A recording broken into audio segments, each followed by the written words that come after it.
ലോകം ഒരു ആണവ യുദ്ധത്തിന്റെ വക്കിൽ നിൽക്കുന്ന സമയം അമേരിക്കയുടെ ഏറ്റവും ശക്തമായ ന്യൂക്ലിയർ സബ്മറൈനിന് ഒരു ഉത്തരവ് ലഭിക്കുന്നു. ശത്രുരാജ്യത്തിന് നേരെ ആണവ മിസൈലുകൾ വിക്ഷേപിക്കാൻ. പക്ഷേ വിക്ഷേപണത്തിന് വെറും നിമിഷങ്ങൾ മാത്രം ബാക്കി നിൽക്കുമ്പോൾ മറ്റൊരു സന്ദേശം എത്തുന്നു. ആ സന്ദേശം ലോഞ്ച് നിർത്താനാണോ അതോ തുടരാനാണോ എന്ന് ആർക്കും അറിയില്ല. കാരണം സന്ദേശം പൂർണ്ണമായി ലഭിക്കുന്നതിന് മുമ്പ് സബ്മറൈന്റെ എല്ലാ കമ്മ്യൂണിക്കേഷൻസും തകരുന്നു. ഇപ്പോൾ ഒരു തെറ്റായ തീരുമാനം മതി കോടിക്കണക്കിന് ജീവനുകൾ ഇല്ലാതാകാൻ. ക്യാപ്റ്റൻ ലോഞ്ച് തുടരാൻ പറയുമ്പോൾ എക്സിക്യൂട്ടീവ് ഓഫീസർ സ്ഥിരീകരണം കിട്ടാതെ മിസൈൽ വിക്ഷേപിക്കരുതെന്നും സമുദ്രത്തിന്റെ ആയിരക്കണക്കിന് അടി താഴെ ഇനി ലോകത്തിന്റെ ഭാവി തീരുമാനിക്കാൻ പോകുന്നത് ഒരേ സബ്മറൈനിലുള്ള 2 അമേരിക്കൻ ഓഫീസർമാരാണ്. ഒട്ടും വൈകിപ്പിക്കാതെ നമുക്ക് ഈ കഥയിലേക്ക് കിടക്കാം.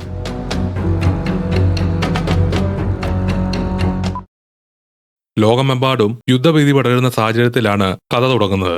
ചെച്ചനിയയിൽ തുടങ്ങിയ കലാപം അതിവേഗം റഷ്യയുടെ പല ഭാഗങ്ങളിലേക്കും വ്യാപിച്ചതോടെ രാജ്യം കടുത്ത പ്രതിസന്ധിയിലാകുന്നു. അതിനിടെയാണ് അതിതീവ്ര ദേശീയവാദ നേതാവ് വ്ളാഡിമിർ റാഡ്ചെങ്കോ സ്വന്തം സൈന്യവുമായി ഒരു പ്രധാന നേവൽ ബേസും റഷ്യയുടെ ആണവ ICBM മിസൈലുകളും സൂക്ഷിച്ചിരുന്ന കേന്ദ്രവും പിടിച്ചടക്കുന്നത്. റഷ്യൻ സൈന്യം അയാളെ എല്ലാ വശത്തു നിന്നും വളയുമ്പോഴും ആരെങ്കിലും ആക്രമിച്ചാൽ അമേരിക്കയിലേക്കും ജപ്പാനിലേക്കും ആണവ മിസൈലുകൾ തൊടുക്കുമെന്ന് റാഡ്ചെങ്കോ ഭീഷണിപ്പെടുത്തുന്നു.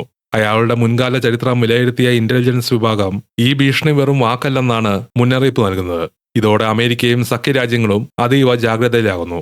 മറ്റൊരിടത്ത് ഒരു ജന്മദിനാഘോഷം നടക്കുകയാണ്. പിന്നിൽ ഓണായിരിക്കുന്ന ടെലിവിഷനിൽ റാഡ്ചെങ്കോയുടെ ആണവ ഭീഷണിയെക്കുറിച്ചുള്ള വാർത്തകൾ തുടർച്ചയായി സംപ്രേഷണം ചെയ്യുന്നു. അതിനിടെയാണ് അമേരിക്കൻ നേവിയിലെ ലഫ്റ്റനന്റ് കമാൻഡർ റോൺ ഹണ്ടറിന് ഒരു അടിയന്തര കോൾ എത്തുന്നത്. ഉടൻ തന്നെ കൂടെ ഉണ്ടായിരുന്ന നേവി സുഹൃത്തിനൊപ്പം ആഘോഷം പാതി വഴിയിൽ ഉപേക്ഷിച്ച് ഹണ്ടർ ഉടൻ ഡ്യൂട്ടിക്കായി തിരിക്കുന്നു. അവൻ നേരെ എത്തുന്നത് USS അലബാമ എന്ന ന്യൂക്ലിയർ സബ്മറൈനിന്റെ ക്യാപ്റ്റനായ ഫ്രാങ്ക് റാംസയുടെ മുന്നിലേക്കാണ്. നിരവധി യുദ്ധങ്ങൾ നേരിട്ട പരിചയസമ്പത്തുള്ള കടുത്ത സ്വഭാവക്കാരനായ ഓഫീസർ. അദ്ദേഹത്തിന്റെ എക്സിക്യൂട്ടീവ് ഓഫീസർ അപ്പൻഡിസൈറ്റിസ് കാരണം താൽക്കാലികമായി സർവീസിൽ നിന്ന് മാറി നിൽക്കുകയാണ്. ഒരു സബ്മറീനിൽ ക്യാപ്റ്റന്റെ തൊട്ടു താഴെയുള്ള ഏറ്റവും ഉയർന്ന അധികാരിയാണ് എക്സിക്യൂട്ടീവ് ഓഫീസർ അഥവാ എക്സോ. ഹണ്ടറുടെ സർവീസ് റെക്കോർഡ് പരിശോധിച്ച രാംസെ ഫാസ്റ്റ് അറ്റാക്ക് സബ്മറൈനുകളിലും ബാലിസ്റ്റിക് മിസൈൽ സബ്മറൈനുകളിലും മികച്ച സേവന പരിചയമുള്ള ആളാണെന്നും ഹാർവേഡ് യൂണിവേഴ്സിറ്റിയിൽ വരെ പഠിച്ചിട്ടുള്ളതും എടുത്തു പറയുന്നു. പുതിയ എക്സോയെ കണ്ടെത്താൻ നോക്കിയപ്പോൾ പട്ടികയിൽ ഒന്നാമനായിരുന്നത് ഹണ്ടർ ആയിരുന്നെങ്കിലും ആ പട്ടിക ആകെ ചെറുതായിരുന്നു എന്ന് പറഞ്ഞ് ഒരു കുത്തും കൊടുക്കുന്നു. അതിനിടെ രാംസയുടെ വളർത്തുന്നായ ഹണ്ടറുടെ അടുത്തെത്തി കുഴച്ചതോടെ അതവനെ അംഗീകരിച്ചതാണെന്ന് പറഞ്ഞുകൊണ്ട് റാംസെ ഹണ്ടറിനെ USS അലബാമയിലേക്ക് സ്വാഗതം ചെയ്യുന്നു. തുടർന്ന് ഓഫീസർമാരെല്ലാവരും ഒരു ബ്രീഫിംഗ് റൂമിൽ ഒത്തുചേരുന്നു. റാംസെ ഓഫീസർമാരോട് പറയുന്നത് പഴയ ശീതയുദ്ധകാലത്തെ നിയമങ്ങൾ ഇവിടെ ബാധകമല്ലെന്നും ഭീഷണിപ്പെടുത്തുന്നതെല്ലാം നടപ്പാക്കാൻ മടിയില്ലാത്ത ആളാണ് റാഡ്ചെങ്കോ എന്നും അദ്ദേഹം ഓർമ്മിപ്പിക്കുന്നു. NSAയുടെ വിവരമനുസരിച്ച് 10,000-കണക്കിന് സൈനികരും 4 ആർമേഡ് ഡിവിഷനുകളും ഇപ്പോൾ അയാളുടെ നിയന്ത്രണത്തിലാണ്. അവർ കൈവശപ്പെടുത്തിയ നേവൽ ബേസിൽ നിന്ന് 4 അക്കൂള ക്ലാസ് അറ്റാക്ക് സബ്മറൈനുകളും കടലിലേക്ക് പുറപ്പെട്ടിട്ടുണ്ട്. അക്കൂള ക്ലാസ് എന്നത് റഷ്യയുടെ അതിവേഗ ആണവ ശക്തിയിൽ പ്രവർത്തിക്കുന്ന അറ്റാക്ക് സബ്മറൈൻസിന്റെ വിഭാഗമാണ്. ഇനി അവർ പിടിച്ചെടുത്ത ആണവ നിലയത്തിലെ മിസൈലുകളുടെ ലോഞ്ച് കോഡ്സ് കൂടി ലഭിച്ചാൽ അമേരിക്കയുടെ പടിഞ്ഞാറൻ തീരപ്രദേശങ്ങൾ വരെ ആക്രമിക്കാൻ അവർക്ക് കഴിയും. ഈ സാഹചര്യത്തിൽ അമേരിക്കൻ പ്രസിഡന്റ് രാജ്യത്തിന്റെ പ്രതിരോധ ജാഗ്രത ഡെഫ്കോൺ 4ലേക്ക് ഉയർത്തിയിരിക്കുകയാണ്. ഡെഫ്കോൺ അമേരിക്കൻ സൈന്യത്തിന്റെ സജ്ജീകരണ നില അളക്കുന്ന സംവിധാനമാണ്. ഡെഫ്കോൺ 5 സാധാരണ അവസ്ഥയും ഡെഫ്കോൺ 1 യുദ്ധത്തിന് തൊട്ടു മുമ്പുള്ള പരമാവധി ജാഗ്രതയുമാണ്. അവസാനം രാംസെ എല്ലാവർക്കും പുതിയ എക്സോ ആയി ഹണ്ടറെ പരിചയപ്പെടുത്തുന്നു. തുടർന്ന് ഓരോ ഡിപ്പാർട്ട്മെന്റ് ലീഡേഴ്സുമായും ഹണ്ടർ പരിചയപ്പെടുന്നു. അവരിൽ ചിലരുമായി അവൻ മുമ്പ് ഒരുമിച്ച് ജോലി ചെയ്തിട്ടുണ്ട്. പുറപ്പെടാനുള്ള സമയമായപ്പോൾ എല്ലാ നാവികരും അലബാമയ്ക്ക് മുന്നിൽ അണിനിരക്കുന്നു. അപ്പോഴേക്കും കനത്ത മഴയിലൂടെ തന്റെ നായ ബെയറിനൊപ്പം രാംസെയും എത്തുന്നു. മനുഷ്യൻ ഇതുവരെ നിർമ്മിച്ചതിൽ ഏറ്റവും മാരകമായ യുദ്ധയന്ത്രത്തോടൊപ്പമാണ് അവർ കടലിലേക്ക് പോകുന്നതെന്നും രാജ്യത്തെ സുരക്ഷിതമായി നിലനിർത്തുകയാണ് അവരുടെ ഏക ദൗത്യമെന്നും അദ്ദേഹം എല്ലാവരെയും ഓർമ്മിപ്പിക്കുന്നു. അതുകൊണ്ട് ഓരോരുത്തരിൽ നിന്നും ഏറ്റവും മികച്ച പ്രകടനമാണ് അദ്ദേഹം പ്രതീക്ഷിക്കുന്നത്. അതിന് കഴിയില്ലെങ്കിൽ നേവിക്ക് പകരം എയർഫോഴ്സിൽ ചേർന്നാൽ മതിയായിരുന്നു എന്നൊരു തമാശ പറഞ്ഞ ശേഷം ഇത് തന്റെ സബ്മറീനാണ് എന്ന് ഉറച്ച ശബ്ദത്തിൽ ഓർമ്മിപ്പിക്കുന്നു. തുടർന്ന് ചീഫ് ഓഫ് ദ ബോട്ട് എല്ലാവരെയും അവരുടെ പതിവ് യുദ്ധ മുദ്രാവാക്യം വിളിപ്പിക്കുന്നു.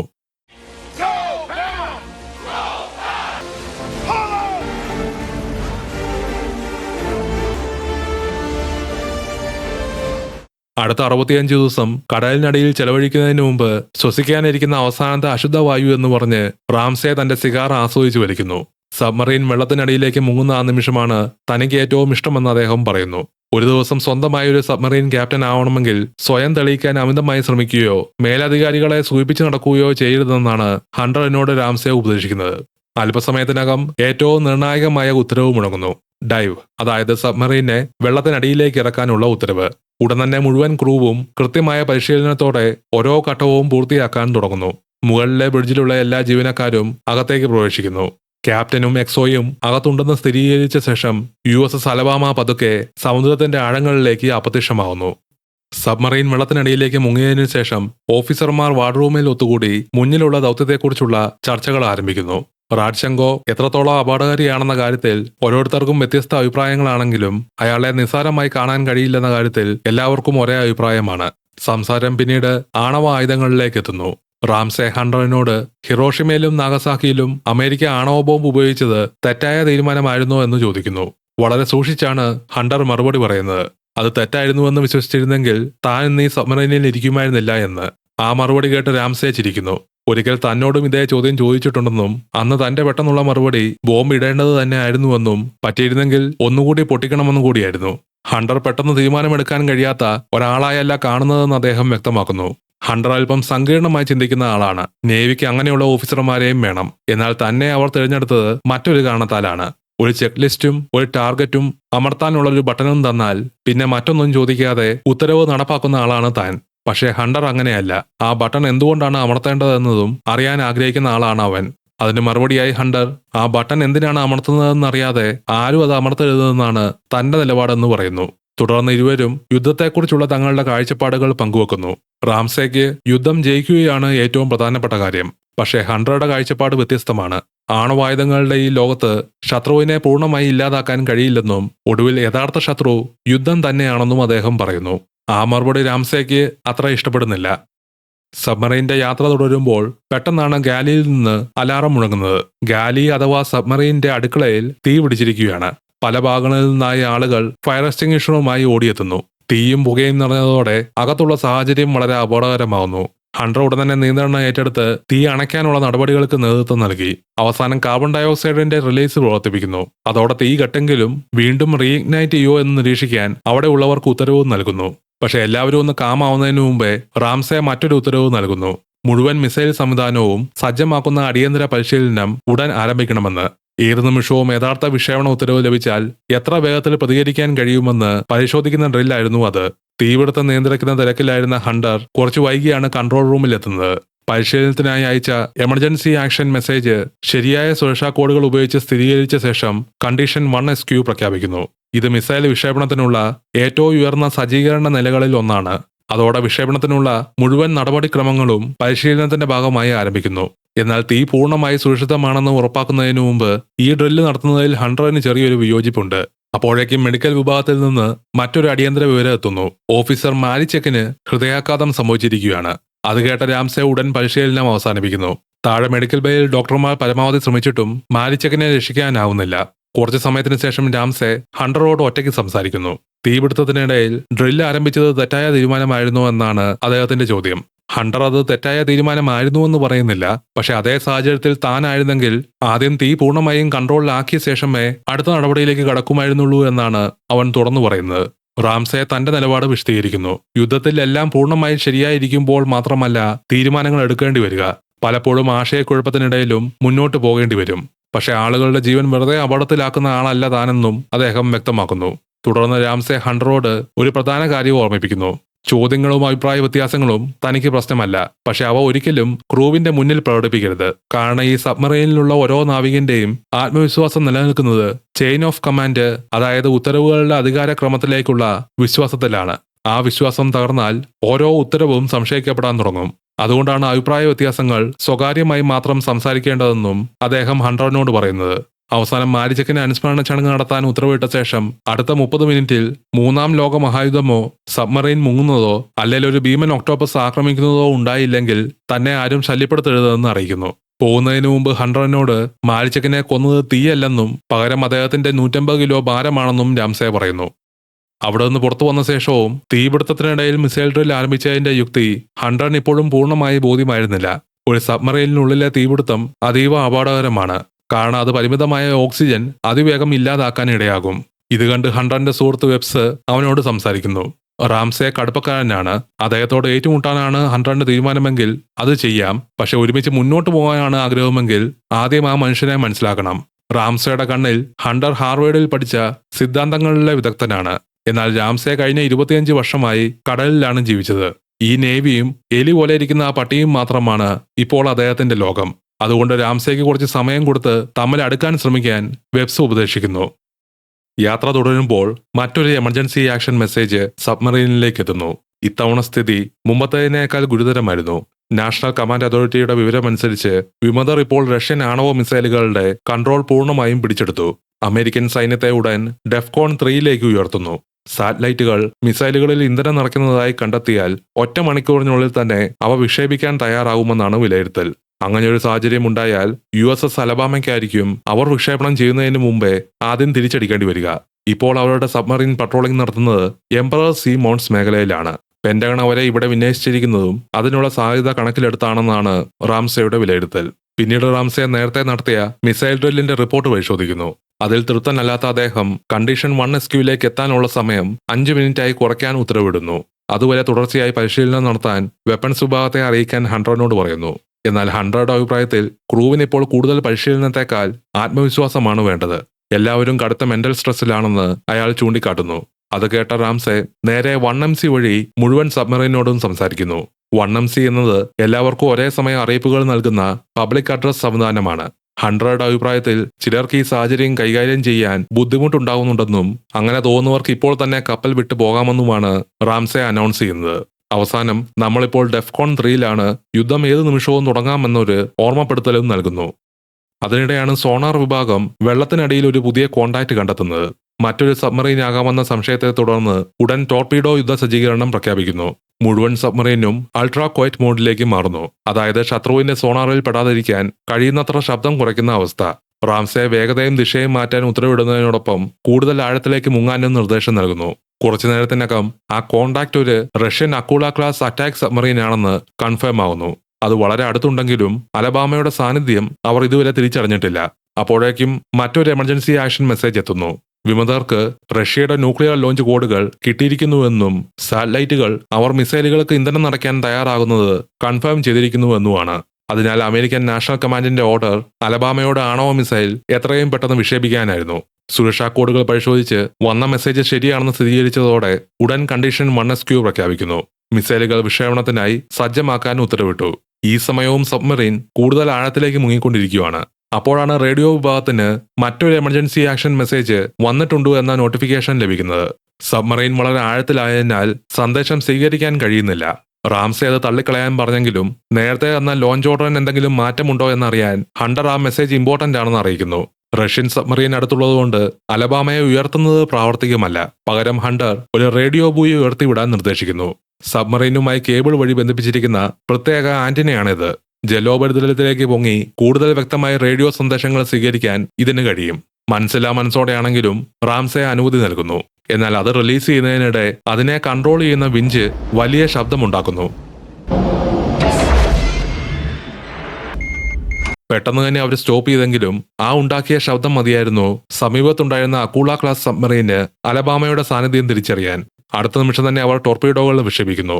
റാംസെ ഉടൻ പരമാവധി വേഗതയിലേക്ക് പോകാനും അതോടൊപ്പം കൗണ്ടർ മെഷേഴ്സും ഉപയോഗിക്കുന്നു. എനിമി ടോർപീഡോസിനെ തെറ്റിദ്ധരിപ്പിക്കാൻ ഉപയോഗിക്കുന്ന പ്രത്യേക ഡീകോയികളാണിവ. ആദ്യ ടോർപീഡോ അവയെ പിന്തുടർന്ന് ലക്ഷ്യം തെറ്റിക്കുന്നു. രണ്ടാമത്തേത് വളരെ അടുത്തെത്തിയെങ്കിലും അലബാമ തലനാഴിഴയ്ക്ക് വലിയൊരു അപകടത്തിൽ നിന്നും രക്ഷപ്പെടുന്നു. എങ്കിലും അടുത്തുണ്ടായ സ്ഫോടനത്തിന്റെ ആഘാതത്തിൽ സബ്മറീന്റെ പല ഭാഗങ്ങളിൽ നിന്നായി കേടുപാടുകളുടെ റിപ്പോർട്ടുകൾ എത്തിത്തുടങ്ങുന്നു. അതിനിടെയാണ് റേഡിയോ വിഭാഗം മറ്റൊരു വിവരം കൊണ്ടുവരുന്നത്. നേരത്തെ റേഡിയോ ബൂയിയുടെ കേബിൾ മുറിഞ്ഞു പോകുന്നതിന് മുമ്പ് കിട്ടിയ എമർജൻസി ആക്ഷൻ മെസ്സേജിന്റെ ഒരു ഭാഗം അത് ന്യൂക്ലിയർ മിസൈൽ ലോഞ്ചുമായി ബന്ധപ്പെട്ട എന്തോ ഒരു പുതിയ ഉത്തരവാണ്. പക്ഷേ മുഴുവൻ സന്ദേശവും അത് വെരിഫൈ ചെയ്യാനുള്ള കോഡുകളും ഇല്ലാത്തതുകൊണ്ട് റാംസെ അത് തള്ളിക്കളയുന്നു. അതിന് യാതൊരു ഔദ്യോഗിക സാധുതയും ഇല്ലെന്നും കൈവശമുള്ള ആദ്യത്തെ വിക്ഷേപണ ഉത്തരവനുസരിച്ച് നടപടികൾ തുടരാനുമാണ് അദ്ദേഹത്തിന്റെ നിർദ്ദേശം. എന്നാൽ ഹണ്ടർ ശക്തമായി എതിർക്കുന്നു. ആണവ മിസൈലുകളുമായി ബന്ധപ്പെട്ട ഒരു എമർജൻസി ആക്ഷൻ മെസ്സേജ് ഇങ്ങനെ അവഗണിക്കാനാവില്ലെന്ന് ഹണ്ടർ പറയുന്നു. അത് മിസൈൽ വിക്ഷേപണം റദ്ദാക്കാനുള്ള ഓർഡർ ആകാം, അല്ലെങ്കിൽ പുതിയ ടാർഗറ്റ് നൽകുന്ന മെസ്സേജ് ആകാം. അതിനാൽ കമ്മ്യൂണിക്കേഷൻസ് പൂർണ്ണമായി പുനഃസ്ഥാപിക്കുന്നതുവരെ കാത്തിരിക്കണമെന്നാണ് ഹണ്ടറിന്റെ ആവശ്യം. എന്നാൽ റാംസെ തന്റെ നിലപാടിൽ ഉറച്ചു നിൽക്കുന്നു. സുരക്ഷാ സ്ഥിരീകരണമില്ലാത്ത ആ സന്ദേശം ഒരിക്കലും ഔദ്യോഗിക ഉത്തരവായി കണക്കാക്കാനാവില്ല. അതാണ് നേവിയുടെ അടിസ്ഥാന നിയമം. മാത്രമല്ല, ഇനി വൈകുന്ന ഓരോ നിമിഷവും ശത്രുവിന്റെ മിസൈലുകൾ എയർബോൺ ആകാനുള്ള സാധ്യത കൂടുകയുള്ളൂ. എന്നാൽ ഹണ്ടറും പിന്നോട്ടില്ല. നാഷണൽ മിലിറ്ററി കമാൻഡ് സെന്ററിന് സാറ്റലൈറ്റുകൾ വഴി അലബാമയുടെ സ്ഥാനം കൃത്യമായി നിരീക്ഷിക്കുകയാണ്. അവർ മിസൈൽ ലോഞ്ച് എക്സ്പെക്ട് ചെയ്യുമ്പോൾ അവരുടെ സ്ഥാനത്തുനിന്ന് ലോഞ്ച് ആവുന്നത് കണ്ടില്ലെങ്കിൽ ഈ ദൗത്യം പൂർത്തിയാക്കാൻ മറ്റൊരു ആണവ സബ്മറൈനും അമേരിക്കയുടെ പക്കമുണ്ട്. പക്ഷേ ലോഞ്ച് ചെയ്യരുതെന്ന് പുതിയൊരു ഉത്തരവ് ഉണ്ടായിട്ട് അലബാമ മിസൈൽ ലോഞ്ച് ചെയ്തു കഴിഞ്ഞാൽ പിന്നെ ആർക്കും ഒന്നും ചെയ്യാൻ കഴിയില്ല. അതുകൊണ്ട് മുഴുവൻ സന്ദേശവും ലഭിക്കുന്നതുവരെ കാത്തിരിക്കുന്നതാണ് സുരക്ഷിതമായ തീരുമാനമെന്നാണ് ഹണ്ടറിന്റെ ഉറച്ച നിലപാട്. റാംസെ പക്ഷേ ഹണ്ടറുടെ വാദം പൂർണ്ണമായും തള്ളിക്കളയുന്നു. മറ്റ് സബ്മറൈനുകൾ ഇപ്പോഴും സുരക്ഷിതമാണെന്ന് കരുതാൻ തനിക്ക് കഴിയില്ലെന്നാണ് അദ്ദേഹത്തിന്റെ വാദം. വേറെ ഒരു റഷ്യൻ സബ്മറൈൻ അവരെ അറ്റാക്ക് ചെയ്തോ എന്ന് പറയാൻ പറ്റില്ല. പിന്നെ ഈ അയച്ച മെസ്സേജ് തന്നെ കോഡുകളുടെ കൺഫർമേഷൻ ഇല്ലാത്തതുകൊണ്ട് അയച്ചത് അമേരിക്ക തന്നെയാണോ എന്ന് പോലും ഉറപ്പിക്കാനും പറ്റില്ല. അതിനാൽ താനാണ് ക്യാപ്റ്റൻ എന്ന് പറഞ്ഞ് ഹണ്ടറോട് മിണ്ടാതിരിക്കാൻ ഉത്തരവിട്ടു. റാംസെ തിരിച്ച് മിസൈൽ വിക്ഷേപണ നടപടികൾ തുടരാനുള്ള ഓർഡേഴ്സ് കൊടുക്കുന്നു. എന്നാൽ ഹണ്ടർ ആ ഉത്തരവ് അംഗീകരിക്കാൻ തയ്യാറാകുന്നില്ല. ഇതോടെ റാംസെ അദ്ദേഹത്തെ എക്സോ സ്ഥാനത്ത് നിന്ന് നീക്കി അറസ്റ്റ് ചെയ്യാൻ ഉത്തരവിടുന്നു. പക്ഷേ ചീഫ് ഓഫ് ദ ബോട്ട് തയ്യാറായില്ല. കാരണം ഹണ്ടർ ഇതുവരെ ചെയ്ത കാര്യങ്ങൾ റൂള് പ്രകാരം തന്നെയാണ്. റാംസെയെങ്കിൽ വേറൊരാളെ എക്സോ ആയി അപ്പോയിന്റ് ചെയ്ത് ലോഞ്ച് മുന്നോട്ട് കൊണ്ടുപോകാൻ തന്നെ പദ്ധതിയിട്ടു. എന്നാൽ ആണവ മിസൈലിന്റെ വിക്ഷേപണ നടപടിക്രമം പ്രകാരം ക്യാപ്റ്റനും എക്സിക്യൂട്ടീവ് ഓഫീസറും ഒരേ തീരുമാനത്തിലെത്തണം. തന്നോട് യോജിക്കുന്നില്ല എന്ന കാരണത്താൽ എക്സോയെ മാറ്റാൻ പറ്റില്ല. അതിനൊപ്പം മുറിഞ്ഞുപോയ എമർജൻസി ആക്ഷൻ മെസ്സേജ് സ്ഥിരീകരിക്കാതെ മുന്നോട്ട് പോകുന്നത് നേവിയുടെ റൂൾ വയലേഷനുമാണ്. അതിനാൽ റാംസെയെ കമാൻഡിൽ നിന്ന് ഒഴിവാക്കുകയാണെന്ന് ഹണ്ടർ പ്രഖ്യാപിക്കുന്നു. തുടർന്ന് ക്യാപ്റ്റനെ അദ്ദേഹത്തിന്റെ മുറിയിലേക്ക് മാറ്റാൻ ഉത്തരവിട്ട ശേഷം 1MC വഴി മുഴുവൻ സബ്മറൈനോടും സംസാരിക്കുന്നു. സന്ദേശം സ്ഥിരീകരിക്കുന്നതുവരെ മിസൈൽ വിക്ഷേപണം നിർത്തിവെക്കുമെന്നും എന്നാൽ യുദ്ധ സജ്ജീകരണത്തിൽ യാതൊരു മാറ്റവും ഉണ്ടാകില്ലെന്നും അറിയിച്ചു. ഈ തീരുമാനത്തോട് വിയോജിക്കുന്നവർക്ക് ഇപ്പോൾ തന്നെ അറിയിക്കാമെന്നും പറയുന്നു. പക്ഷേ കൺട്രോൾ റൂമിൽ നിശബ്ദത മാത്രമാണ്. കൗണ്ട് ഡൗൺ ടൈമർ പ്രകാരം റാഡ്ചെങ്കോയുടെ സൈന്യത്തിന് ഇനി 39 മിനിറ്റിനുള്ളിൽ മിസൈലുകൾ വിക്ഷേപിക്കാൻ കഴിയുന്ന അവസ്ഥയിലാകും. ഹണ്ടർ ചീഫ് ഓഫ് ദ ബോട്ടിനോട് നന്ദി പറയുന്നു. പക്ഷേ ചീഫിന്റെ മറുപടി താൻ ഹണ്ടറുടെ പക്ഷം പിടിച്ചതല്ലെന്നും പകരം ചട്ടം എന്താണോ പറഞ്ഞത് അത് മാത്രമാണ് താൻ ചെയ്തതെന്ന് അദ്ദേഹം വ്യക്തമാക്കുന്നു. അത് കഴിഞ്ഞ് കമ്മ്യൂണിക്കേഷൻസ് റീഎസ്റ്റാബ്ലിഷ് ചെയ്യാൻ ഉത്തരവിടുന്നതിനൊപ്പം സബ്മറൈനെ പതുക്കെ ഉപരിതലത്തിലേക്ക് ഉയർത്താനും നിർദ്ദേശിക്കുന്നു. അവർക്കറിയില്ലായിരുന്നത് തൊട്ടടുത്ത് തന്നെ റഷ്യൻ സബ്മറൈൻ ഉണ്ടായിരുന്നു എന്നതാണ്. അടുത്ത നിമിഷം തന്നെ സോണാർ മുഴങ്ങുന്നു. ശത്രുവിന്റെ ടോർപീഡോകൾ അലബാമയെ ലക്ഷ്യമാക്കി പാഞ്ഞെത്തുകയാണ്. ഹണ്ടർ ഉടൻ പരമാവധി വേഗത്തിനും ദിശമാറ്റത്തിലും ശ്രദ്ധ കേന്ദ്രീകരിക്കുന്നു. തിരിച്ചടിക്കത്തില്ലേ എന്ന് ക്രൂ ചോദിച്ചപ്പോൾ അത് നിരസിച്ചു. കാരണം ശത്രു വളരെ അടുത്തായതിനാൽ ടോർപീഡോകൾ വിക്ഷേപിച്ച ഉടൻ പ്രവർത്തിക്കില്ല. അയക്കുന്ന ഷിപ്പിന് അപകടമുണ്ടാകാതിരിക്കാൻ ഒരു സേഫ് ഡിസ്റ്റൻസ് പിന്നിട്ട ശേഷം മാത്രമാണ് അവ സജീവമാവുക. അതിനാൽ ഇപ്പോൾ ചെയ്യാനുള്ളത് ഇവേസീവ് മനുവേഴ്സ് മാത്രമാണ്. ഇമ്പാക്റ്റിന് തയ്യാറെടുത്തു നിൽക്കുമ്പോൾ അവർക്ക് നേരെ വന്ന ശത്രുവിന്റെ ടോർപീഡോകൾ അലബാമയെ മറികടന്ന് കടന്നുപോകുന്നു. ആവശ്യമായ ദൂരം ലഭിക്കാതിരുന്നതിനാൽ അവ പ്രവർത്തിച്ചില്ല. ഇരു സബ്മറൈനുകളും തമ്മിലുള്ള അകലം കൂടിയതോടെ ഹണ്ടർ അവരുടെ ടോർപീഡോസ് ഫയർ ചെയ്തു. എന്നിട്ട് അവൻ കാത്തിരുന്ന 1000 യാർഡ്സ് ദൂരമായപ്പോൾ ഉടൻ അതിനെ ആം ചെയ്തു. ഒരു വമ്പൻ സ്ഫോടനത്തിൽ ആ അക്കൂള സബ്മറൈൻ തകർന്നു. കൺട്രോൾ റൂം ആകെ സന്തോഷം പൊട്ടിപ്പുറപ്പെട്ടെങ്കിലും ആ ആശ്വാസം നിമിഷങ്ങൾ മാത്രമേ നീണ്ടു നിന്നുള്ളൂ. നശിക്കുന്നതിന് തൊട്ടുമുമ്പ് റഷ്യൻ സബ്മറൈൻ വിക്ഷേപിച്ച മറ്റൊരു ടോർപീഡോ ഇപ്പോൾ അലബാമയിലേക്ക് പാഞ്ഞു വരികയാണ്. ഹണ്ടർ വീണ്ടും ദിശ മാറ്റാനും കൗണ്ടർ മെഷേഴ്സ് ഉപയോഗിക്കാനും ഉത്തരവിടുന്നു. എന്നാൽ അടുത്ത നിമിഷം ആ ടോർപീഡോയുടെ സ്ഫോടനത്തിന്റെ ആഘാതം മുഴുവൻ സബ്മറൈനെയും കുലുക്കി മറിക്കുന്നു. സ്ഫോടനത്തിന് പിന്നാലെ ഹണ്ടർ എല്ലാ ഡിപ്പാർട്ട്മെന്റ്സിനോടും സ്റ്റാറ്റസ് റിപ്പോർട്ട് ആവശ്യപ്പെടുന്നു. ഒന്നൊന്നായി കേടുപാടുകളുടെ വിവരങ്ങൾ എത്തി. സബ്മറൈനിൽ കയറുന്ന വെള്ളം ആദ്യം ശേഖരിക്കുന്ന ബിൽജ് എന്ന ഭാഗത്ത് വെള്ളപ്പൊക്കം നിയന്ത്രണം വിട്ടിരിക്കുകയാണ്. പക്ഷെ അതിനേക്കാൾ ഗുരുതരമായ മറ്റൊരു വാർത്തയും എത്തുന്നു. സബ്മറൈന്റെ പ്രൊപ്പൽഷൻ നഷ്ടപ്പെട്ടിരിക്കുന്നു. അതായത് എഞ്ചിനുകളുടെ ശക്തി നഷ്ടമായതോടെ സബ്മറൈൻ നിയന്ത്രണം വിട്ട് കൂടുതൽ ആഴത്തിലേക്ക് മുങ്ങാൻ തുടങ്ങുന്നു. ഇത് തുടർന്നാൽ 1850 അടി എത്തുമ്പോൾ സബ്മറൈന്റെ ഹള്ള് ക്രഷാവും. അതിനിടെ 3 നാവികർ വെള്ളം ഇരച്ചു കയറുന്ന ഭാഗത്തിനുള്ളിൽ കുടുങ്ങിപ്പോയി. ആ ഭാഗം ഉടൻ അടച്ചുപൂട്ടിയില്ലെങ്കിൽ മുഴുവൻ സബ്മറൈനും നഷ്ടമാകും. ആ 3 പേരെ ഉപേക്ഷിക്കുകയല്ലാതെ ഹണ്ടറിന് മുന്നിൽ മറ്റൊരു വഴിയുണ്ടായിരുന്നില്ല. ഒടുവിൽ അവരെ കാക്കാതെ അങ്ങോട്ടുള്ള ഹാച്ച് അടച്ച് വെള്ളം സ്റ്റോപ്പ് ചെയ്യാൻ അയാൾ ഉത്തരവിട്ടു. സബ്മറൈൻ തുടർന്നും അതിന്റെ ക്രഷ് ഡെപ്ത് ആയ 1850 അടിയിലേക്ക് താഴ്ന്നുകൊണ്ടിരിക്കുന്നു. ക്രഷ് ഡെപ്ത് എന്നത് പുറത്തുനിന്നുള്ള ജലസമ്മർദ്ദം താങ്ങാനാവാതെ സബ്മറൈന്റെ ശരീരം തകർന്നു വീഴുന്ന ആഴമാണ്. എല്ലാ പ്രതീക്ഷയും അവസാനിച്ചുവെന്ന് തോന്നിയ സമയത്ത് എഞ്ചിനീയറിംഗ് വിഭാഗം ഒടുവിൽ പ്രൊപ്പൽഷൻ പുനഃസ്ഥാപിക്കുന്നു. എഞ്ചിൻസ് വീണ്ടും ജീവൻ പ്രാപിക്കുന്നതോടെ സബ്മറൈൻ പതിയെ വീണ്ടും മുകളിലേക്ക് ഉയരാൻ തുടങ്ങുന്നു. ക്രൂവിലാകെ ആശ്വാസത്തിന്റെ ഒരു വലിയ നെടുവീർപ്പ് പടരുന്നു. ഈ വലിയ അപകടത്തിന് ശേഷമുള്ള ചെറിയ ശാന്തതയിൽ റാംസയെ പിന്തുണയ്ക്കുന്ന ഓഫീസർമാർ സജീവമായി. ഡോഗേട്ടി രഹസ്യമായ ക്യാപ്റ്റന്റെ മുറിയിലെത്തി അദ്ദേഹവുമായി സംസാരിക്കുന്നു. ഹണ്ടറുടെ ഫയൽ പഠിച്ചുകൊണ്ടിരുന്ന റാംസെ പറയുന്നത് അയാൾ യഥാർത്ഥ യുദ്ധം കണ്ടിട്ടുള്ളതിലും കൂടുതൽ സമയം ചെലവഴിച്ചത് നയപരമായ സെമിനാറുകളിലാണെന്നാണ്. ശേഷം അദ്ദേഹം ഡോഗട്ടിക്ക് ഒരു പദ്ധതി വിശദീകരിക്കുന്നു. മറ്റ് ഓഫീസർമാരായ സിമ്മറിനെയും വെസ്റ്റർഗാർഡിനെയും രഹസ്യമായി സമീപിക്കണം. വിശ്വസ്തരായ കുറച്ചുപേരെ മാത്രം കൂടിച്ചേർത്ത് തോക്കുകളുമായി വീണ്ടും അവിടെ എത്തുക. മുഴുവൻ ക്രൂവിനെയും സ്വാധീനിക്കാൻ ശ്രമിക്കേണ്ടതില്ല. മേലുദ്യോഗസ്ഥർ ഒപ്പം നിന്നാൽ ബാക്കിയുള്ളവർ തനിയെ ഫോളോ ചെയ്യുമെന്നാണ് റാംസയുടെ വിശ്വാസം. പോകുന്നതിന് മുമ്പ് ഹണ്ടറുടെ സുഹൃത്തും വെപ്പൺസ് ഓഫീസറുമായ വെബ്സിനെയും എങ്ങനെയെങ്കിലും കൂടെ ചേർക്കണമെന്ന് ആവശ്യപ്പെട്ടു. അയാളുടെ പിന്തുണയില്ലാതെ ന്യൂക്ലിയർ മിസൈൽ ലോഞ്ച് ചെയ്യാൻ പറ്റില്ല. തുടർന്ന് തോക്കുകൾ സജ്ജീകരിച്ച് ഡൊഗേട്ടി വെബ്സിനെ സമീപിക്കുന്നു. ഹണ്ടർ എടുത്ത തീരുമാനം ആലോചിച്ചെടുത്തതാണെന്ന് വെബ്സ് ഉറപ്പിച്ചു പറയുന്നു. പക്ഷേ ഡൊഗേട്ടി മറ്റൊരു വാദമാണ് മുന്നോട്ട് വെക്കുന്നത്. സ്ഥിരീകരിച്ച് ലഭിച്ച ആദ്യത്തെ മിസൈൽ വിക്ഷേപണ ഉത്തരവ് ഇപ്പോഴും സാധുവാണ്. അതിനെ റദ്ദാക്കുന്ന പുതിയ ഉത്തരവ് ഔദ്യോഗികമായി ലഭിച്ചിട്ടില്ല. അതിനാൽ നേവിയുടെ നടപടിക്രമം അനുസരിച്ച് ആദ്യത്തെ ഉത്തരവാണ് പാലിക്കേണ്ടത്. റാഡ്ചെങ്കോയുടെ സൈന്യം അവരുടെ മിസൈലുകളിൽ ഇന്ധനം നിറച്ചുകൊണ്ടിരിക്കുകയാണ്. സമയം കഴിയുന്തോറും ആ മിസൈലുകൾ ആദ്യം വിക്ഷേപണം ചെയ്യാനുള്ള സാധ്യത കൂടുതലാണ്. അങ്ങനെ ഉണ്ടായാൽ അമേരിക്കയിലുള്ള അവരുടെ കുടുംബങ്ങൾ ആദ്യം ഇല്ലാതെയാകും. കുറച്ച് ആലോചിച്ച ശേഷം ഒടുവിൽ വെബ്സ് ഡൊഗാട്ടിയുടെ വാദത്തോട് യോജിക്കുന്നു. റാംസയുടെ പദ്ധതി പ്രകാരം അദ്ദേഹത്തെ പിന്തുണയ്ക്കുന്ന സംഘം ആയുധങ്ങൾ കൈക്കലാക്കി ക്യാപ്റ്റനെ മുറിയിൽ നിന്ന് മോചിപ്പിക്കുന്നു. അതേസമയം കമ്മ്യൂണിക്കേഷൻസ് ഓഫീസറായ സിമ്മർ തന്റെ ഡ്യൂട്ടി സ്ഥാനത്തില്ലെന്ന റിപ്പോർട്ട് ഹണ്ടറിന് ലഭിക്കുന്നു. എന്തോ പന്തികേടുണ്ടെന്ന് മനസ്സിലാക്കി അവൻ ചീഫിനോട് സിമ്മറെ കണ്ടെത്താൻ ആവശ്യപ്പെടുന്നു. എന്തെങ്കിലും സംഭവിച്ചാൽ ഉപയോഗിക്കാൻ ഒരു പിസ്റ്റലും കൂടെ കരുതാൻ നിർദ്ദേശിച്ചു. ശേഷം ഹണ്ടർ കമ്മ്യൂണിക്കേഷൻസ് വിഭാഗത്തിലേക്ക് പോയി അവിടെ നേരത്തെ പരിചയപ്പെട്ടിരുന്ന സൂപ്പർവൈസറായ റിവറ്റിയെ പോയി കാണുന്നു. ഒരു താക്കോൽ കൂട്ടം കയ്യിൽ കൊടുത്തിട്ട് അതാണ് ആ സബ്മറീന്റെ എല്ലാ ഭാഗത്തിലേക്കുമുള്ള താക്കോലുകൾ എന്ന് മാത്രം പറഞ്ഞ് തിരികെ പോകുന്നു. ഹണ്ടർ തിരിച്ച് കൺട്രോൾ റൂമിലെത്തുമ്പോൾ റാംസേയും അദ്ദേഹത്തിന്റെ സംഘവും അവിടേക്ക് എത്തിക്കഴിഞ്ഞിരുന്നു. മുമ്പത്തെ സംഭവങ്ങളിൽ ഹണ്ടറിന്റെ സൈഡ് പിടിച്ച ഓഫീസർമാർക്ക് ഇപ്പോൾ തന്റെ ഭാഗത്തേക്ക് തിരികെ വരാൻ റാംസെ അവസരം നൽകുന്നു. അത് കഴിഞ്ഞ് ഹണ്ടറെയും അവന്റെ സപ്പോർട്ടേഴ്സിനെയും ഓഫീസേഴ്സ് മെസ്സിൽ പൂട്ടിയിടാൻ ഉത്തരവിടുന്നു. തുടർന്ന് 1MC വഴി കലാപശ്രമം അടിച്ചമർത്തിയതായി പ്രഖ്യാപിച്ച അദ്ദേഹം റേഡിയോ സന്ദേശം ഒന്നും ലഭിക്കാത്തതിനാൽ ആദ്യത്തെ ഔദ്യോഗിക ആണവ ഉത്തരവ് തന്നെയാണ് ഇപ്പോഴും പ്രാബല്യത്തിലുള്ളതെന്ന് പറയുന്നു. റഷ്യൻ മിസൈലുകൾക്ക് ഇനി വെറും 15 മിനിറ്റിനുള്ളിൽ വിക്ഷേപണ ശേഷി ലഭിക്കും. അതിനാൽ എത്രയും വേഗം സബ്മറീൻ മിസൈൽ വിക്ഷേപണ ആഴത്തിലെത്താൻ അദ്ദേഹം നിർദ്ദേശിക്കുന്നു. അങ്ങനെ വീണ്ടും കണ്ടീഷൻ 1SQ പ്രഖ്യാപിച്ച് മിസൈലുകളെല്ലാം വീണ്ടും സജ്ജമായി. അതിന്റെ കൂടെ സിമ്മറിനെ പുതിയ എക്സോയായി നിയമിക്കുകയും ചെയ്തു. ഓഫീസേഴ്സ് മെസ്സിൽ പൂട്ടിക്കിടക്കുന്ന ഹണ്ടർ താൻ ചെയ്തത് ഒരു കലാപശ്രമമല്ലെന്നും നേവിയുടെ എല്ലാ നടപടിക്രമങ്ങളും പാലിച്ചാണ് കമാൻഡ് ഏറ്റെടുത്തതെന്നും വിശദീകരിക്കുന്നു. മുഴുവൻ എമർജൻസി ആക്ഷൻ മെസ്സേജും ലഭിക്കാതെ പുറത്തുള്ള യഥാർത്ഥ സാഹചര്യം ആർക്കും അറിയില്ല. ഒരുപക്ഷെ വിമതർ ഇതിനകം കീഴടങ്ങിയിട്ടുണ്ടാകാം. അങ്ങനെയിരിക്കെ ആണവ മിസൈൽ വിക്ഷേപിച്ചാൽ അതിനു മറുപടിയായി മറ്റൊരു ആണവ ആക്രമണവും ഒടുവിൽ ലോകത്തെ തന്നെ നശിപ്പിച്ചേക്കാവുന്ന ഒരു ന്യൂക്ലിയർ ഹോളോകോസ്റ്റിലേക്കും പോകുമെന്ന് അവൻ ഓർമ്മിപ്പിച്ചു.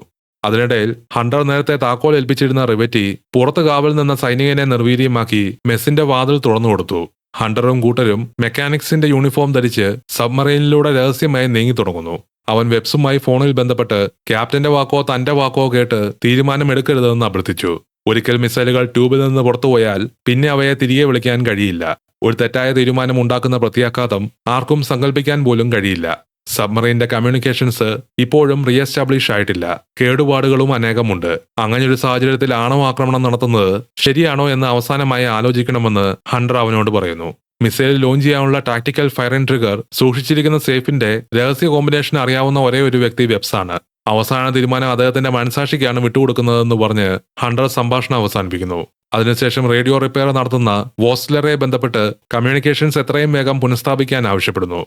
അതേസമയം കൺട്രോൾ റൂമിൽ മിസൈൽ വിക്ഷേപണത്തിനുള്ള എല്ലാ തയ്യാറെടുപ്പുകളും പൂർത്തിയായി കഴിഞ്ഞിരുന്നു. Ramsay tactical fire and trigger പുറത്തെടുക്കാൻ ഉത്തരവിട്ടു. പക്ഷേ വെബ്സ് അനങ്ങുന്നില്ല. തുടർച്ചയായ ഈ കാലതാമസം കണ്ട റാംസെ നേരിട്ട് മിസൈൽ കൺട്രോൾ റൂമിൽ നിന്ന് തന്നെ വിക്ഷേപണം നടത്താൻ തീരുമാനിക്കുന്നു. സിമ്മറിനെ കൺട്രോൾ റൂമിന്റെ ചുമതല ഏൽപ്പിച്ച ശേഷം അവിടെ ആം ചെയ്തു വെച്ചിരിക്കുന്ന ക്യാപ്റ്റന്റെ താക്കോലിൽ ആരെയും തൊടിയിക്കരുതെന്ന് നിർദ്ദേശിക്കുന്നു. ശേഷം ഒരു ചെറിയ സംഘത്തെയും കൂട്ടി മിസൈൽ കൺട്രോൾ ഭാഗത്തേക്ക് നീങ്ങി. ഇതിനിടെ ഹണ്ടറും സംഘവും സബ്മറൈനിനുള്ളിലെ ഇടുങ്ങിയ ക്രോൾ സ്പേസ് വഴി കൺട്രോൾ റൂമിലേക്ക് എത്താനുള്ള ശ്രമത്തിലായിരുന്നു. അതേസമയം റാംസെ മിസൈൽ കൺട്രോൾ റൂമിൽ ട്രിഗർ പുറത്തെടുക്കാൻ ഉത്തരവിടുന്നു. വെബ്സ് വീണ്ടും വിസമ്മതിച്ചു. അതോടെ റാംസെ തോക്ക് ചൂണ്ടി വെടിവെക്കുമെന്ന് ഭീഷണിപ്പെടുത്തി. പക്ഷേ കോമ്പിനേഷൻ അറിയുന്ന ഒരേ ഒരു മനുഷ്യനെ കൊന്നാൽ തനിക്കൊന്നും നേടാനാകില്ലെന്ന് തിരിച്ചറിഞ്ഞ് ഭീഷണി മറ്റൊരു നാവികനിലേക്ക് മാറ്റുന്നു. ഒടുവിൽ വെബ്സിന് സേഫ് തുറക്കാതെ നിവൃത്തിയില്ലാതെയായി. റാംസെ ഒറ്റ നിമിഷം പോലും പാഴാക്കാതെ വിക്ഷേപണ ഉത്തരവുകൾ വിളിച്ചു പറഞ്ഞ് ട്രിഗർ അമർത്തുന്നു. പക്ഷേ ഒന്നും സംഭവിച്ചില്ല. കാരണം അതേ സമയത്ത് ഹണ്ടറും സംഘവും കൺട്രോൾ റൂം തിരിച്ചു പിടിച്ചിരുന്നു. മിസൈൽ വിക്ഷേപണത്തിന് ആവശ്യമായ ക്യാപ്റ്റൻസ് കീ അവർ ഇതിനകം നീക്കം ചെയ്തു കഴിഞ്ഞിരുന്നു. കീയും ട്രിഗറും ഒരേ സമയം പ്രവർത്തിപ്പിക്കാതെ മിസൈൽ വിക്ഷേപിക്കാൻ കഴിയില്ല. ഭാഗികമായി നിയന്ത്രണം തിരിച്ചുപിടിച്ച ഹണ്ടർ സബ്മറീനെ പെറിസ്കോപ്പ് യൂസ് ചെയ്യുന്ന ആഴത്തിലേക്ക് ഉയർത്താൻ ഉത്തരവിടുന്നു. അവിടെ എത്തിയാൽ റേഡിയോ സന്ദേശം വ്യക്തമായി സ്വീകരിക്കാൻ കഴിയും. വീണ്ടും വോസ്ലറിനെ വിളിച്ച് റേഡിയോ റിസീവർ എത്രയും പെട്ടെന്ന് ശരിയാക്കാൻ ആവശ്യപ്പെടുന്നു. അതേസമയം റാംസെയും സംഘവും കൺട്രോൾ റൂമിലേക്ക് തിരിച്ചു മുന്നേറുകയാണ്. സബ്മറൈൻ പെറിസ്കോപ്പ് ആഴത്തിലെത്തിയോടെ ആന്റിനെ ഉയർത്താൻ ഹണ്ടർ ഉത്തരവിടുന്നു. രോഷാകുലനായ റാംസെ ബലമായി കൺട്രോൾ റൂമിലേക്ക് കയറി വരുന്നു. ക്യാപ്റ്റന് നേരെ വെടിവെക്കാൻ അവിടെ ഉണ്ടായിരുന്ന ഓഫീസർമാർക്ക് ധൈര്യമുണ്ടായിരുന്നില്ല. ഇരുവരും വീണ്ടും മുഖാമുഖമെത്തി. റാംസെ തന്റെ മിസൈൽ കീ ആവശ്യപ്പെടുന്നു. ഹണ്ടർ അത് നൽകാൻ വിസമ്മതിച്ചപ്പോൾ റാംസെ മുഖത്തടിക്കുന്നു. എന്നിട്ടും അവൻ വഴങ്ങുന്നില്ല. അപ്പോഴാണ് റേഡിയോ ഡിപ്പാർട്ട്മെന്റിൽ നിന്ന് കമ്മ്യൂണിക്കേഷൻസ് ഏത് നിമിഷവും പൂർണ്ണമായും ശരിയാകുമെന്ന് വിവരമെത്തുന്നത്. അത് കേട്ട റാംസെ ഹണ്ടറിന് 3 മിനിറ്റ് സമയം നൽകാൻ തീരുമാനിക്കുന്നു. ഇരുവരും നിശബ്ദമായി പരസ്പരം നോക്കിയിരിക്കുമ്പോൾ പെട്ടെന്ന് റേഡിയോ വീണ്ടും ജീവൻ പ്രാപിക്കുന്നു. ഒടുവിൽ മുഴുവൻ എമർജൻസി ആക്ഷൻ മെസ്സേജും വിജയകരമായി ലഭിച്ചു. സുരക്ഷാ കോഡുകൾ പരിശോധിച്ച് മെസ്സേജ് ഓതന്റിക് ആണെന്ന് കൺഫേം ചെയ്യുന്നു. അടുത്ത നിമിഷം റാംസെ 1MC വഴി മുഴുവൻ സബ്മറീനോടും കണ്ടീഷൻ 2SQ പ്രഖ്യാപിക്കുന്നു. എല്ലാ മിസൈലുകളുടെയും വിക്ഷേപണ നടപടികൾ ഉടൻ അവസാനിപ്പിക്കുക. ആ പ്രഖ്യാപനം കേട്ടതും എല്ലാവർക്കും ആശ്വാസമായി. റാംസെ കൺട്രോൾ ഹണ്ടറിന് കൈമാറിയ ശേഷം ഒന്നും പറയാതെ തന്റെ ക്യാബിനിലേക്ക് പോകുന്നു. പിന്നാലെ ലഭിച്ച വിവരങ്ങളിൽ നിന്ന് റഷ്യയിലെ കലാപം പൂർണ്ണമായും അടിച്ചമർത്തിയതായി അറിയുന്നു. സർക്കാർ സൈന്യം പ്രതീക്ഷിച്ചതിലും കുറഞ്ഞ പ്രതിരോധം മാത്രമാണ് നേരിട്ടത്. കാരണം റാഡ്ചെങ്കോയുടെ സൈന്യത്തിലെ പലർക്കും സ്വന്തം രാജ്യക്കാരോട് യുദ്ധം ചെയ്യാൻ താല്പര്യമുണ്ടായിരുന്നില്ല. ആണവ മിസൈൽ താവളം വീണ്ടും റഷ്യൻ സർക്കാരിന്റെ കൺട്രോളിലേക്ക് മടങ്ങിയെത്തിയതോടെ ഇമ്മീഡിയറ്റ് ആയ ന്യൂക്ലിയർ ത്രെറ്റ് ഇല്ലാതെയായി. കുറച്ചു ദിവസങ്ങൾക്ക് ശേഷം കണ്ടീഷൻ 1SQ പ്രഖ്യാപിച്ചതിന് ശേഷമുള്ള എല്ലാ സംഭവങ്ങളും അന്വേഷിക്കാൻ പ്രത്യേക അന്വേഷണ സമിതി രൂപീകരിക്കുന്നു. ഹണ്ടറും റാംസെയും പാനലിന് മുന്നിൽ ഹാജരായി. സീനിയർ ഓഫീസർ അന്വേഷണത്തിന്റെ പ്രധാന വിഷയം ആദ്യം തന്നെ വ്യക്തമാക്കുന്നു. ഇവിടെ പരിശോധിക്കേണ്ടത് ആരാണ് ശരി ആരാണ് തെറ്റ് എന്നതല്ല, മറിച്ച് എങ്ങനെ മുഴുവൻ സംവിധാനവും ഒരിടത്ത് പരാജയപ്പെട്ടു എന്നതാണ്. 2 മുതിർന്ന ഓഫീസർമാർ തമ്മിലുണ്ടായ അഭിപ്രായ വ്യത്യാസം ചെയിൻ ഓഫ് കമാൻഡ് തകരാതെ പരിഹരിക്കാൻ സാധിച്ചില്ല. അതായിരുന്നു യഥാർത്ഥ പരാജയം. പിന്നീട് നടന്ന സംഭവങ്ങൾ നോക്കുമ്പോൾ ഹണ്ടറുടെ സംശയം ശരിയായിരുന്നുവെന്ന് തെളിഞ്ഞു. പക്ഷേ നേവിയുടെ നിയമങ്ങൾ അക്ഷരാർത്ഥത്തിൽ പരിശോധിച്ചാൽ റാംസെയും ശരിയായിരുന്നു, ഹണ്ടറും ശരിയായിരുന്നു. അതേസമയം ഇരുവരും തെറ്റുമായിരുന്നു. ആ വിരോധാഭാസം അമേരിക്കൻ നേവിയെ ഇനിയും ഏറെക്കാലം ചിന്തിപ്പിക്കുമെന്ന് അദ്ദേഹം പറയുന്നു. എന്നിരുന്നാലും ഔദ്യോഗിക റിപ്പോർട്ടിൽ സമിതി മറ്റൊരു നിഗമനത്തിലാണ് എത്തുന്നത്. ഇരുവരുടെയും പ്രവർത്തനങ്ങൾ അമേരിക്കൻ നേവിയുടെ ഏറ്റവും മികച്ച പാരമ്പര്യങ്ങൾക്കും രാജ്യത്തിന്റെ ദേശീയ താൽപര്യങ്ങൾക്കും അനുസരിച്ചുള്ളതായിരുന്നുവെന്നാണ് റിപ്പോർട്ട്. അതോടൊപ്പം ദീർഘകാല സേവനത്തെ മാനിച്ച് ക്യാപ്റ്റൻ റാംസെയുടെ നേരത്തെയുള്ള വിരമിക്കൽ അംഗീകരിക്കാനും റാംസെയുടെ തന്നെ ശുപാർശ പരിഗണിച്ച് ഹണ്ടറിന് എത്രയും വേഗം സ്വന്തം സബ്മറീന്റെ കമാൻഡ് നൽകാനും കമ്മിറ്റി തീരുമാനിച്ചു. പുറത്തിറങ്ങിയ ശേഷം ഹണ്ടർ റാംസെയോട് നന്ദി അറിയിക്കുന്നു.